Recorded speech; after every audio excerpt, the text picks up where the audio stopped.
அல்லாஹ்வுடைய தூதர் ஸல்லல்லாஹு அலைஹி வஸல்லம் சொன்னார்கள், நம்முடைய உள்ளங்களை நடுங்க வைக்கக்கூடிய செய்தி, காதுகளில் கேட்டு கடக்கக்கூடிய செய்தி அல்ல அது. நாளை மறுமையில் அல்லாஹ்வின் சன்னிதானத்தில் இருந்து உங்களுடைய பாதங்களை நகட்டி விட முடியாது இந்த கேள்விகளுக்கு பதில் சொல்லாமல். அல்லாஹ் 4 கேள்விகளை முன்வைப்பான்.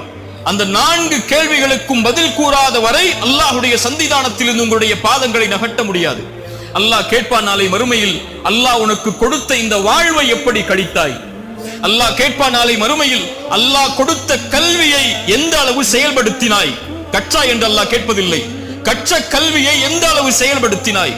அல்லாஹ் கேட்பான் மூன்றாவதாக, அல்லாஹ் வழங்கிய செல்வத்தை எப்படி சம்பாதித்தாய்? தனி கேள்வி அல்லாது, அதோடு இணைந்த கேள்வி, சம்பாதித்த செல்வத்தை எப்படி செலவழித்தாய்?